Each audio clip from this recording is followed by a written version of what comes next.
All right, I got my good friend Justin Barton from Pickleball, etc., on the phone, and I wanted to do a quick call with him to just hear some thoughts about what Worlds is like. So, Justin, thanks for joining me right now. Appreciate you. I didn't know what you were going to ask. Yeah. You said we're just vibing today, right? You said you wanted to get an idea for Worlds. Yeah. Do you mean from a player perspective, since you're playing Worlds, or do you mean like from a more spectator perspective? Well, I just want to start by you telling me what exactly is Worlds. What's going down and why is it? What makes it special? So it's a PPA tournament, which is the Pro Pickleball. It's one of the cups, right? So it's one of like the 4 largest tournaments of the year, and this one specifically sometimes is the largest when it's amateur and pro. When you talk about like how many people are registered, it's 4,000 players or something like that. So it's a massive tournament. They block off an entire street next to this facility, and that becomes Pickleball Boulevard. It has a stage, booths, like a whole bunch of eateries and food trucks, and it's like a very festival atmosphere. And then it runs for almost like 2 weeks because there's MLP and then right into PPA. And like I said, it's pro and amateur. There's like 92 courts. So it's just a really big event every year. And there's a lot going on around pickleball, and it's like just a ton of fun. And it's cool to play, but it's also cool to go watch all the pros play as well. Is it the biggest tournament in the world? Maybe. I don't know the stats. I wouldn't be surprised. I will tell you for sure it's one of the 4 biggest, right? Because it's one of the cups. But maybe one of those other 3 cups throughout the year is bigger, whether by entries or, if you take just the campus size, because like I said, they block off a whole road and everything, it probably is the biggest with 92 courts and an entire road blocked off and everything.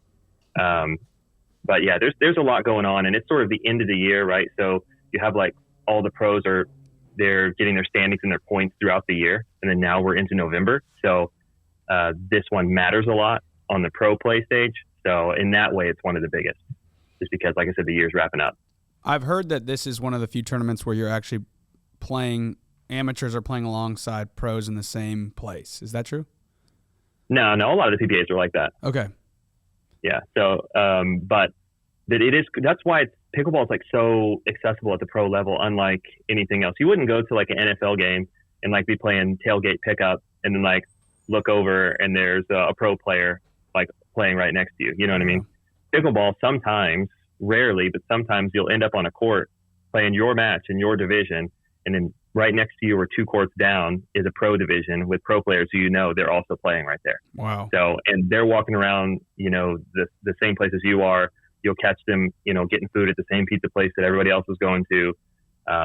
So, I mean, they have their own like VIP lounge and stuff, but it's pretty cool because the pros are out and about. And of course, pickleball is a very social thing, and that goes all the way to the pro level. A lot of the pros are very social and take pictures and chat with amateurs and people who are just guests. So it's pretty cool. So it's a lot more accessible right now in terms of meeting pro players. For example, you're not going to just get to hang out with Novak Djokovic. Yeah. Like if you go to the U.S. Open for tennis, he's not just like walking around, and you'd be like, oh, hey, Novak, he would be mobbed if he was, know, and so yeah, that is cool because pickleball is a small but growing sport. So yeah, it's super accessible for people, which is fun. And yeah, to play alongside, you're basically playing at the same time on the same courts as them. It just, I don't know, it lends like a sense of credibility to your our amateur gameplay to be like, yeah, we're playing on the same court. They're like, sometimes you'll see a pro match and then it'll end and they'll get off the court. And then the next match on the same court is an amateur match.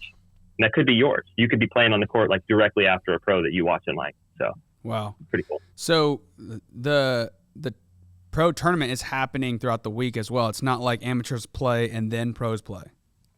Yeah, no, correct. I mean, they're all happening. I'm pretty sure the qualifiers start on like Monday or Tuesday at the latest, and the amateurs as well, same time. And then it goes all the way through to Sunday. And Sunday is when the championship matches are for the pros, but there are amateur divisions happening on all those days as well. Mm-hmm. So yeah, there's the amateur and professional play, which is why they need 92 courts, to actually keep up with all of it. Which is insane in itself. How is there even 92 pickleball courts in one place? I've never seen more than 12 ever. Yeah, dude, you'll go this week and you'll see it's like a city block. It's a whole, like I call it like a campus. It's like I said, it's kind of a festival atmosphere. Sometimes you'll get the text, you know how it is when you're at a tournament. You're like, oh, you're up on this court, and you're like, oh, God, I'm on court 87. I had to walk all the way across. It's a half a mile walk to your next match, you know? So I'm assuming, well, that's probably why it takes 6 days to get through all these people. But I mean, if you have to walk that far, I mean, sometimes you get a text and it's like you're not playing for what, 10, 15 minutes at least? Yeah. I think it's like 15 minutes between matches, basically. And sometimes you'll get there right away because you might get the text and it's near where you are, but the other team's got to walk. So you end up getting 10 minutes of extra warm-up or something like that. That's crazy, man. But it's pretty well organized considering, like I said, there's like 4,000 unique players. And a lot of those players are playing multiple divisions. I mean, you included, right? Yeah. So. Okay, so here's a question for you. I am signed up for 5.0 mixed, but we're in the champions division. And then I'm 5.0 men's doubles, but it's not the champions division. What's the difference? Yeah, so I'm playing 4-5 men's champions division as well. So the champions division is something specific to Worlds, this tournament. And what happens is throughout the year, PPA, they run these state championships or qualifier tournaments for this champions division. And if you win any of those throughout the year, like for instance, my partner and I, we played in Louisiana, the PPA state championship for Louisiana. And then you and your partner played somewhere here in Texas here recently. The Kitchen and Open. That qualifies you. Yeah, the Kitchen Open. So it's mainly either PPA state championships or other larger tournaments that are qualifiers. And if you win, then you get free entry to the champions division. So theoretically, the champions division, the ones that we're playing in, are some of the best players in that division because they have like won or medaled in, large-ish tournaments across the year to qualify for it. And then the other one you played is just anyone can go for that one. Of course, it will fill up though. But like you're playing 5-0 men's doubles, not champions division. Anybody could sign up for that if they fit the right requirements up to a certain cap, and then you get on the wait list. So, yeah. It's an interesting. I was looking at it, and to me, it's interesting because it's like it almost feels like the champions division is going to be smaller, and you can make the argument that it's not as competitive because how many great teams are there that get second or third or just have a bad tournament or whatever? It feels like you're going to have more competition in that non-champions division, right? So any medalist can get to the champions division. So someone who got second or third can sign up for champions division. The catch is if you won, you get free. Okay. That's what we got. But if you get silver or bronze, I think you get like 50% off or 25% off. So it's technically medalists. So it's a bunch of medalists.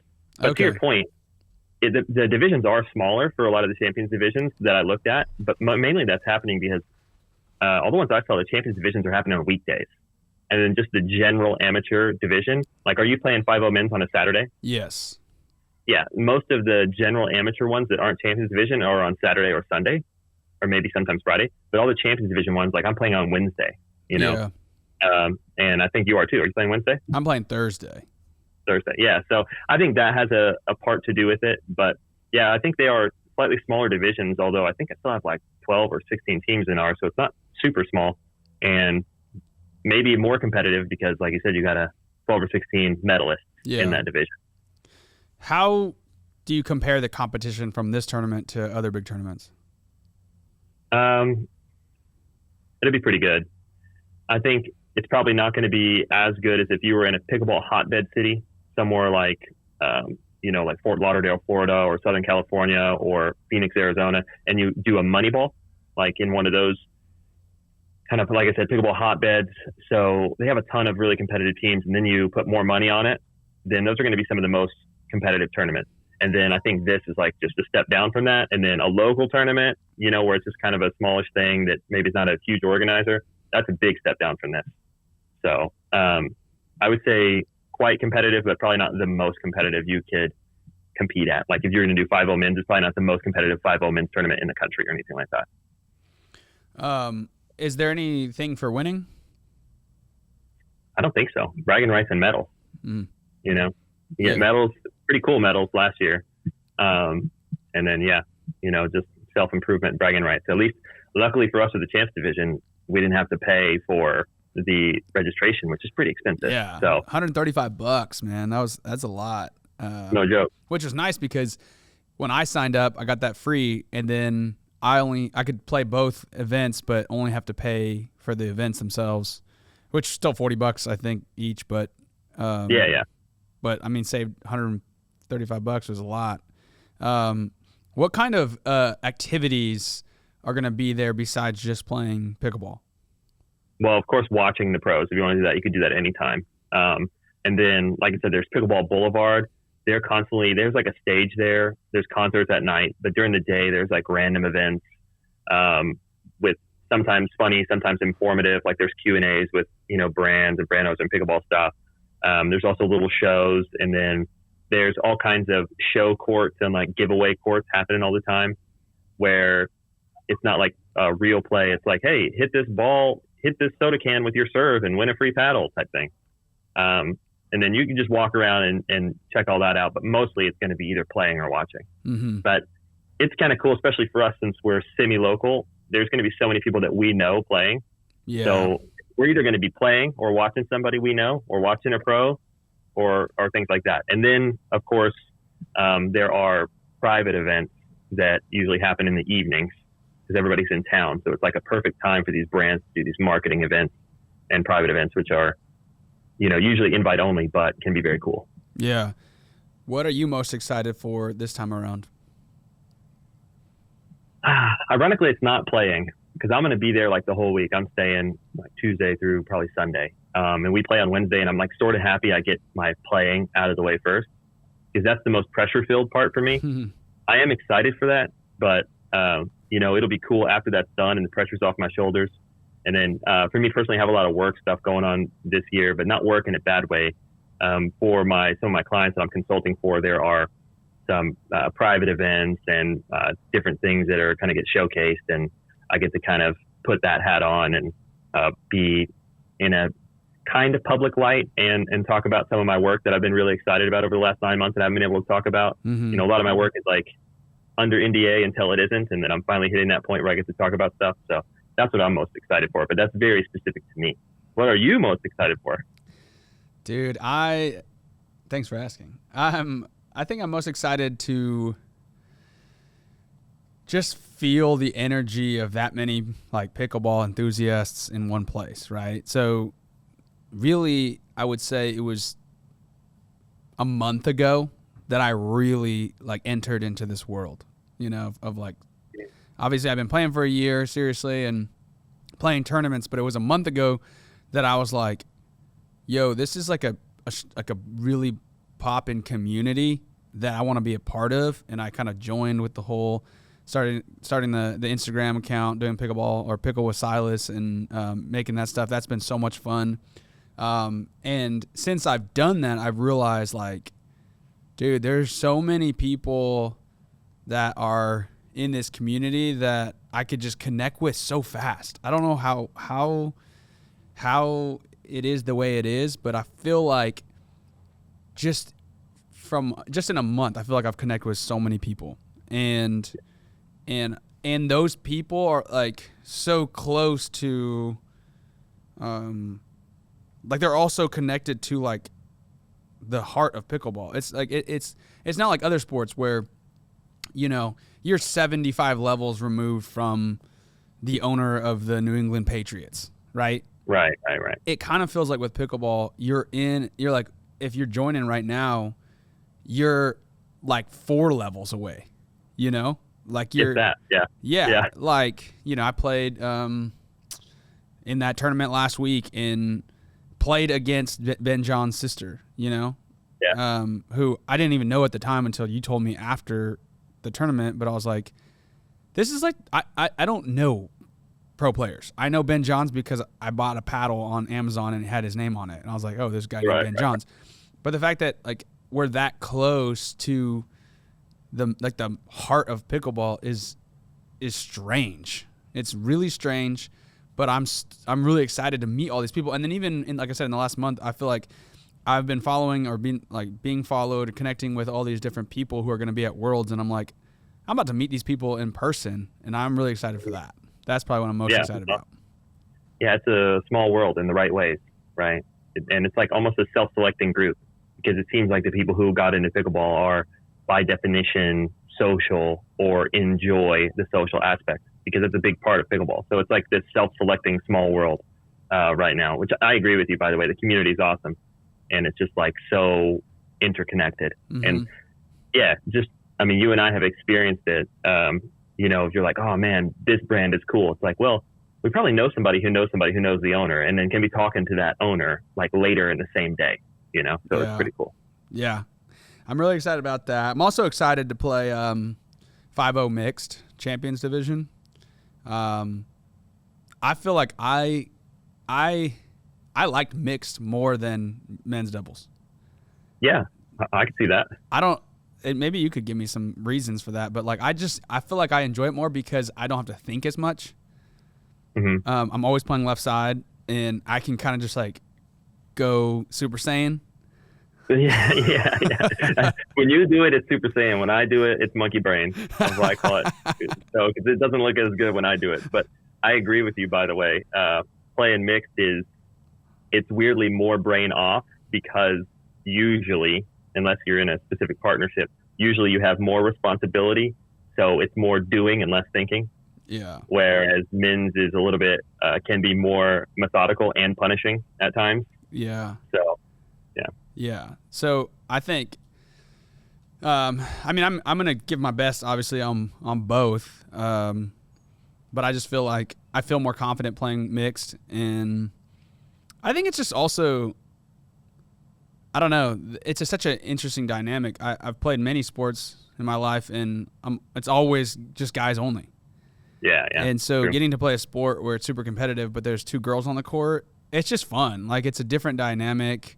And it's like, it's more, I don't know, it's more exciting to me, you know, than just the guys. Because like we talked about before, I'm not really trying to go pro or anything. So it's just the thing that I feel more, I have more fun with. And granted, I played more with Christine than I have with Jacob. And but either way, it's going to be fun. And I'm really looking forward to getting to like find out where I'm at, because 5.0, I played my first 5.0 tournament, you know, last Sunday or whatever, and I did a lot better than I thought I would do, honestly.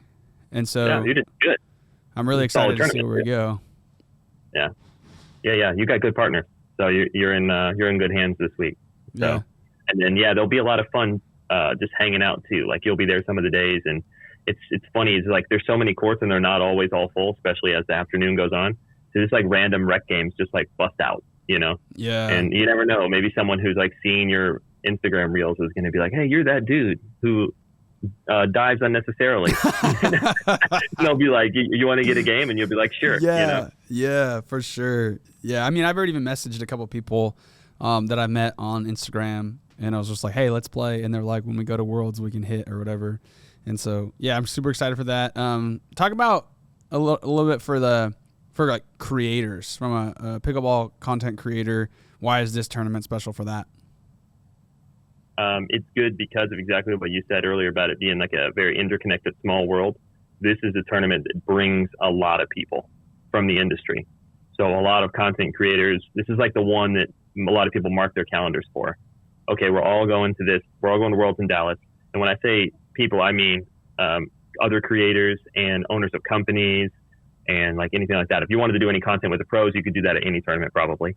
But a lot of what the creators are doing is working with the brands and with the owners of the brands, and then also collaboration, like doing cross-posting content or collaborating with other creators is always cool. Mm-hmm. It's always a fun, but you also, you know, you both get a little bit of extra reach in that way.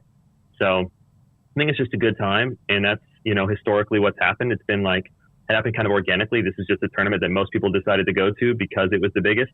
And because of that, like, it's become sort of a hub for the creators. They all know, like I said, they mark their calendars. Like, this is when we go to. And then because that happened, all the brand owners were like, this is the one where we're going to do our event, because all the content creators are there, you know? So. Yeah, I love it. How do you feel you're going to do in 4.5? I don't know, bro. I just got to turn the brain off and play, you know? Yeah.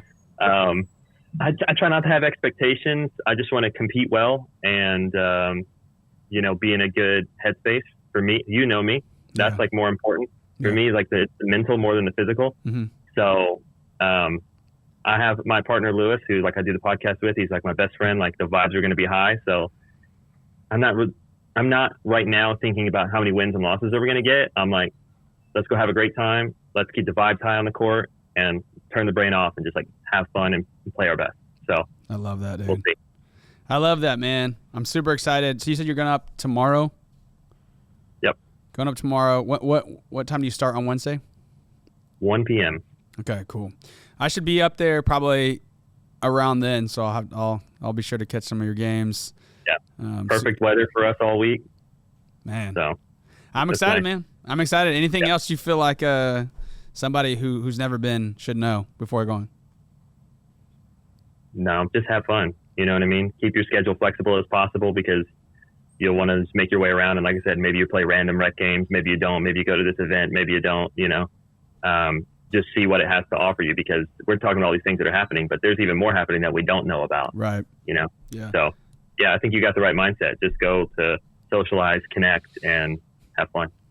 Practically speaking, should we bring, like I know at a lot of tournaments you bring a lawn chair and you need ice chests and all that stuff. Is this a tournament where you would need to bring a lawn chair or they got bleachers or what? It has bleachers on the big courts, but if you want to watch your friends and stuff, they won't be anywhere to sit.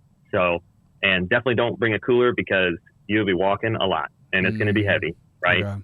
So, there's like water fill stations. So just bring yourself a bottle. If you have one of those like little folding chairs, yeah, go for it. But, I wouldn't make yourself carry too much because it's going to be a lot of walking around. Where do people hang out during the event? Like, I mean, in between games, where are you just chilling? Just standing around. Seeing somebody gets a text, oh, my friend's about to play on this court. And then it's like, okay, well, we got nothing to do. We'll cruise over there or go to like the food court area, grab some food. Sometimes if there's nothing to do for a while, go check out like grandstand court, which does have grandstands. It's where pros play. Sit, see what match is on, watch some pro matches while you wait for your next match or whatever else is going on. Or like I said, sometimes people are bored and they're like, hey, dude, like there's 4 open courts over there. You guys want to play? And we'll just play, you know? So yeah, I would say come with your gear. You know, it's another thing. It's like it doesn't happen in another sport. You don't go to like a basketball tournament like geared up with your ball in the bag. Like I might play. You know what I mean? Yeah, but you got to do that. If you go to a pro pickleball tournament, you be like, I got my paddle, I got my shoes, I might play. Yeah, I love that. That's awesome, bro. Well, I appreciate you taking the 20 minutes to talk to me about it. I'm excited and look forward to hanging with you in Dallas and creating some stuff. Yeah, dude. Have fun. I'll see you soon. See ya.